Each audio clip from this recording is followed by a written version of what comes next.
Je te souhaite la bienvenue. Juste avant de commencer, une petite information. Cette vidéo est extraite de l'émission en direct La Ligne Rouge des Hauts Potentiels dans laquelle tu peux poser tes questions et obtenir une réponse personnalisée. Cette émission est diffusée en direct chaque jeudi soir à 19h, heure de Paris, 13h, heure de Montréal, dans le groupe Facebook privé des élèves de l'Université des Hauts Potentiels.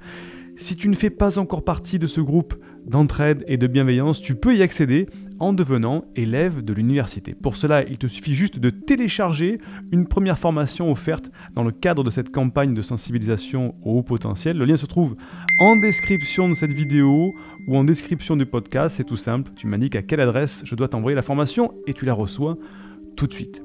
Si tu me découvres pour la première fois par l'intermédiaire de cette vidéo, eh bien je suis Siegfried C, je suis neurothérapeute spécialisé dans l'accompagnement des personnes à haut potentiel intellectuel ou émotionnel. Et j'ai fondé l'Université des hauts potentiels dans laquelle eh bien, nous les aidons à canaliser leur surefficience pour soulager un certain mal-être. Maintenant que les connaissances sont faites, laissons place aux conseils de cette vidéo.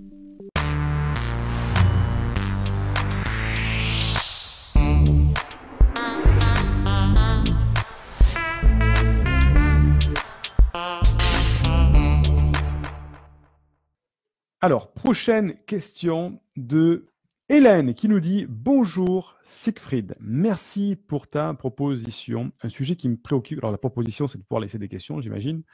Un sujet qui me préoccupe en ce moment.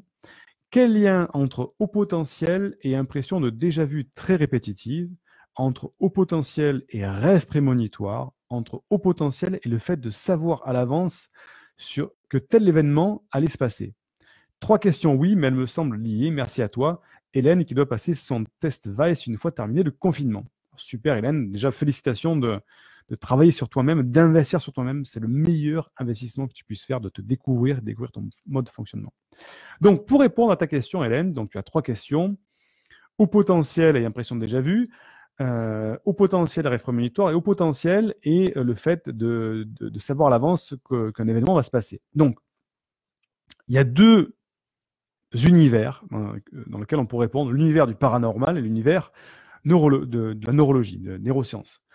Moi, je vais te répondre au niveau des neurosciences. Je pourrais donner les hypothèses de la paranormale là-dessus, mais ce n'est pas mon domaine, ce n'est pas mon kiff de faire ça. Donc, je vais te donner des réponses en neurosciences par rapport à ça. Le lien entre haut potentiel et impression déjà vue. Alors, il faut comprendre que le haut potentiel, et là, il y a des études scientifiques qui ont été faites, notamment à Marseille, des tests qui ont été faits en IRM fonctionnel pour étudier le fonctionnement des hauts potentiels, étudier de manière physiologique le haut potentiel. On s'est rendu compte que les connexions neuronales étaient plus rapides chez le haut potentiel que chez le normopensant. Première information, l'information dans le cerveau transite plus vite. Deuxième information, les hauts potentiels, on l'a vu aussi ce soir, eh bien, les hauts potentiels sont des hyper-empathiques, c'est-à-dire qu'ils vont décrypter déjà toutes les émotions des personnes de manière instantanée. Troisième donnée à prendre en compte, c'est que le haut potentiel capte comme ça tous les détails, toutes les informations d'une situation à la fois. C'est-à-dire que quand quelqu'un rentre dans une pièce, il va rentrer dans une pièce.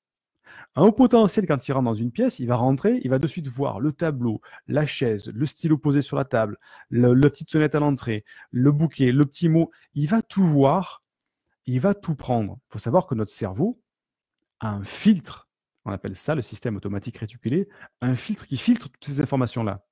Un filtre normal, qui fait qu'un neurotypique va voir juste le minimum dont il a besoin pour vivre et survivre. Le haut potentiel a ce filtre beaucoup moins efficace. Il capte toutes les informations, elles sont beaucoup plus conscientes.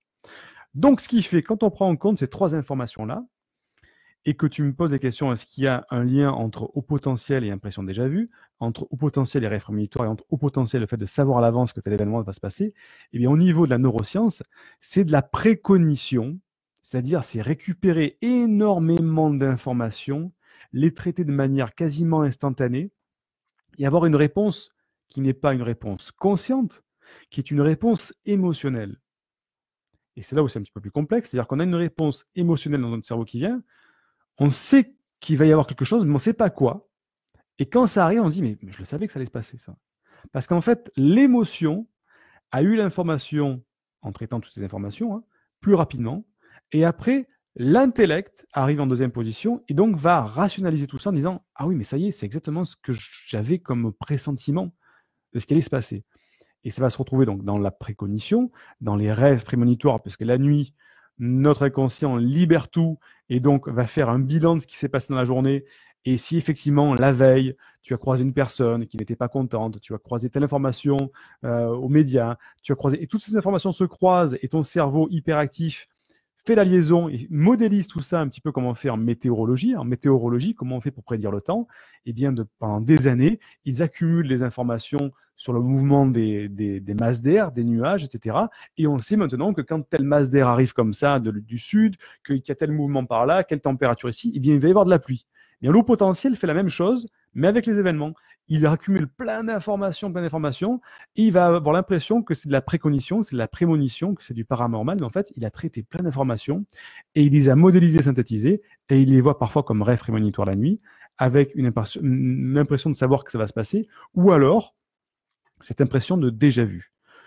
Petite parenthèse pour l'impression de déjà-vu, moi ça me passionne les neurosciences, le déjà-vu, il y a dans l'impression de déjà-vu, alors c'est quelque chose qui n'est pas définitif, puisque les études sont encore faites là-dessus, et les conclusions qu'il y a pour aujourd'hui, c'est qu'il y aurait un petit bug de la mémoire, qui fait qu'en fait la mémoire va enregistrer les informations de manière chronologique, hein. C'est pour ça qu'on se rappelle que nos souvenirs d'hier sont ceux d'hier, et ceux de la semaine dernière sont ceux de la semaine dernière, mais dans notre cerveau, il y a parfois un petit bug qui fait que l'information, elle est enregistrée, mais en décalé, en fait. Ce qui fait qu'on a l'impression de vivre la scène qui, en fait, donne l'impression d'avoir déjà été enregistrée dans le passé. Et on a un petit bug en se disant, mais j'ai déjà vu cette scène-là, j'ai déjà vu ce tableau, j'ai déjà vu ça. Mais en fait, c'est le cerveau qui l'a enregistré, non pas dans la case souvenir, enfin, information présente, mais dans le souvenir du passé. Et donc, en fait, il y a un bug neuronal à ce niveau-là qui viendrait expliquer cette expression de déjà vu. Mais effectivement, le haut potentiel est très outillé pour ce type de pressenti, de précognition. Après, dans la partie paranormale, on peut aller très loin par rapport à la précognition, à la prémonition, par rapport à l'impression de déjà vu. Ce n'est pas mon domaine. Je préfère te renvoyer vers d'autres personnes qui traitent de ce sujet-là. Si vous êtes intéressé, on pourra même faire une thématique spécifique sur le paranormal. Ça pourrait être très intéressant aussi. Mais on dit tous à peu près la même chose, mais pas avec les mêmes mots. J'espère t'avoir répondu.